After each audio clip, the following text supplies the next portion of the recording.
Bueno, continuando con la exposición sobre el marco normativo e institucional de los mecanismos de retribución por servicios ecosistémicos, vamos ahora a ver en primer lugar el marco institucional, cómo está conformado los actores acá en el Perú sobre los MRCE.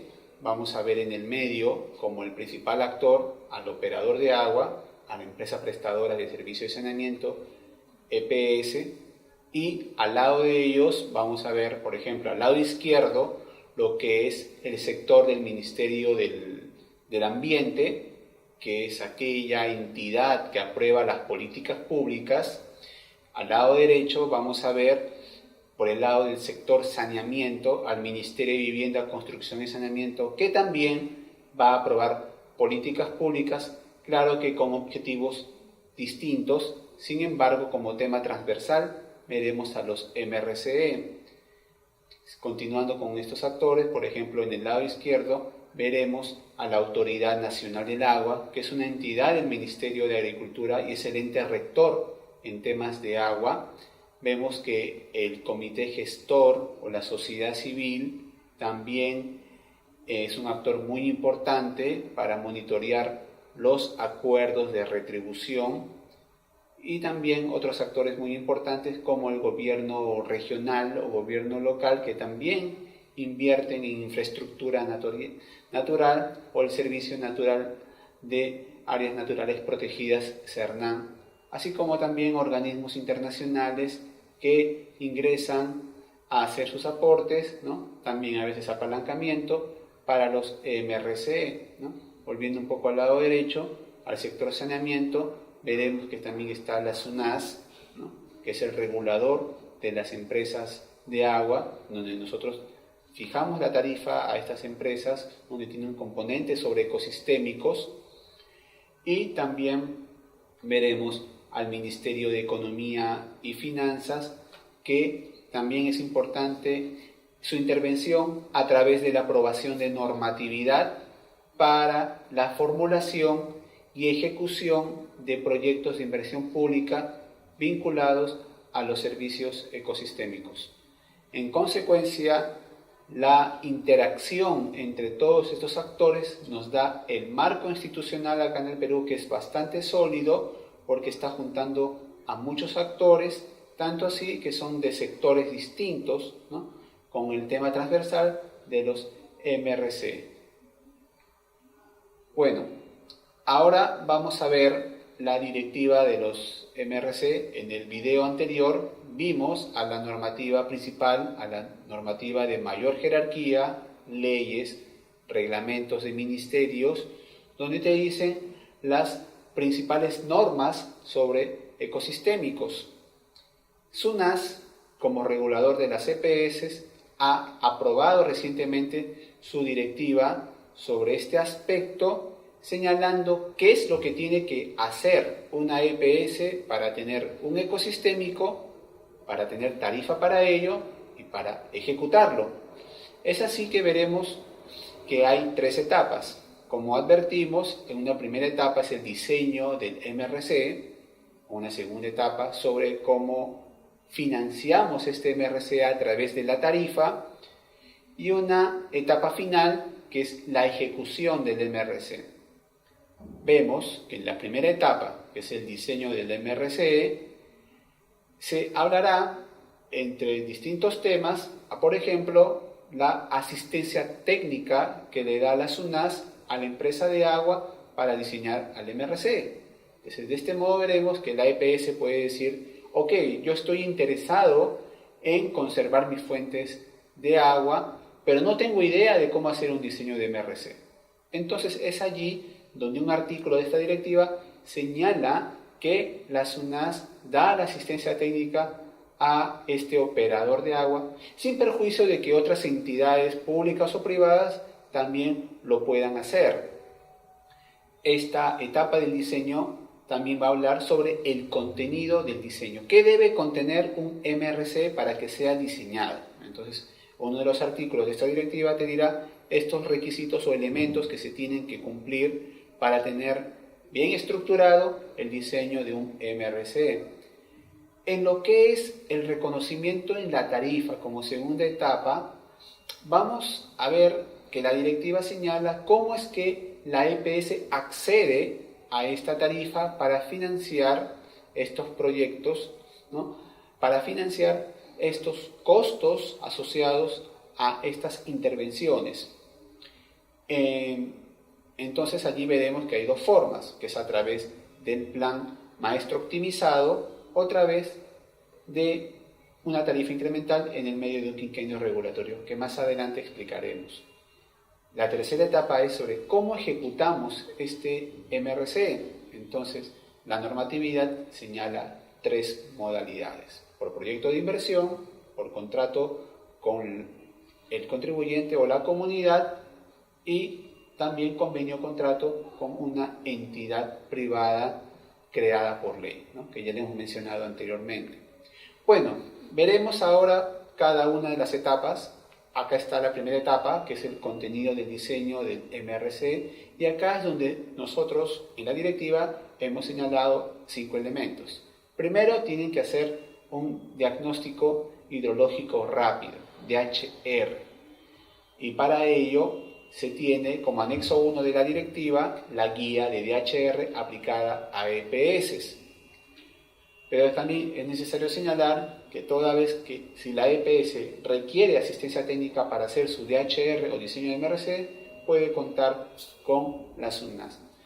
El segundo elemento es la identificación y caracterización del contribuyente, que lo podremos obtener también del mismo DHR, ¿no? Cuando se haga el DHR, se haga un recorrido de campo en las cuencas, en las microcuencas, en las cabeceras de cuenca, veremos que podemos evidenciar a quienes están asentadas, ¿no? en estas cuencas, y se podrá verificar que con ellos tendrá que hacerse el acuerdo y también ver qué tipo de actividades realizan dentro del ecosistema, ¿no? Para ver si es necesario hacer una variación de estas actividades. Un tercer elemento es el plan de intervenciones. Este plan de intervenciones es más que todo el conjunto de fichas de proyectos que tendrá que reunir la EPS y que provienen del DHR. El DHR te dirá exactamente dónde están los ecosistemas, los servicios ecosistémicos, qué proyectos pueden darse y se priorizará. Y producto de ello es que podremos hacer este plan de intervenciones. La directiva tiene como anexo 2 un formato de ficha para proyectos. Un cuarto elemento es el sistema de monitoreo. Este sistema de monitoreo lo tiene que realizar la EPS también con asistencia técnica de las UNAS, ¿no? Y más que todo tiene como objetivo verificar que esta labor, estos proyectos tengan impactos positivos en la conservación de las fuentes de agua. Por el momento hay unas líneas de orientación sobre qué debe tener un sistema de monitoreo en la directiva, pero más adelante la SUNAS aprobará una guía y sistema de monitoreo. Finalmente, debe existir una plataforma de buena gobernanza, ¿no? Que es cuando se reúnen distintos actores, que puede ser la EPS, el gobierno regional, el gobierno local, ¿no? Puede estar también la ANA, la SUNAS u otra entidad pública o privada, para verificar el cumplimiento de los acuerdos. Entonces, estos requisitos tienen que darse y para efectos de que sean presentados posteriormente a las UNAS, ya sea en el plan maestro optimizado o en una solicitud de tarifa incremental. Bueno, adicionalmente hay que señalar que los MRC hídricos, ¿no?, pueden ser elaborados en el marco de las medidas de adaptación al cambio climático y de gestión de riesgos de desastre. Sucede que las empresas de agua acá en el Perú pueden tener dos fondos, un fondo para MRC y otro fondo para gestión de riesgos de desastres o plan de adaptación al cambio climático. Entonces, como son primos hermanos, ¿no?, entonces la pregunta siempre es, ¿yo puedo utilizar el fondo de uno de estos para financiar lo otro? La respuesta es sí, siempre y cuando ambas compartan la misma naturaleza, ¿no? Bueno, uno de los requisitos, ¿no?, como hemos mencionado, es el plan de intervenciones, y en el plan de intervenciones veremos de que estos tienen que estar articulados con otros proyectos que se hayan planificado en las fuentes de captación de la empresa donde se abastece, ¿no? O también otros proyectos que sean impulsados por la cooperación internacional. La idea es de que todo ello se encuentre articulado. Bueno, ya entrando a la segunda etapa, ¿no? Ya tienes diseñado tu ecosistémico, ahora tienes que tarificarlo. Entonces tienes dos opciones, como hemos mencionado. Lo puedes solicitar la EPS en la presentación de su plan maestro optimizado, donde está el plan de inversiones, ¿no? O lo puedes solicitar en cualquier momento del quinquenio regulatorio. Cuando se presenta en el plan maestro optimizado, ¿no? Simplemente se hace, bueno, juntándose los requisitos 9 meses antes del inicio del quinquenio, ¿no? Pero en el segundo caso es el supuesto en que la EPS puede tener la tarifa, tiene su tarifa para financiar sus proyectos, todos sus proyectos, pero sin embargo no tiene un componente para ecosistémicos. Entonces es allí donde puede solicitar esta tarifa incremental para ese tipo de proyectos. O tal vez sí los tiene, tal vez sí tiene la tarifa para el ecosistémico, pero supongamos que con el transcurrir del tiempo se ha dado un cambio en los componentes o en los proyectos, o una variación del monto de los proyectos. Es allí donde se puede también solicitar la tarifa incremental. Bueno, unos requisitos últimos para iniciar la ejecución de intervenciones.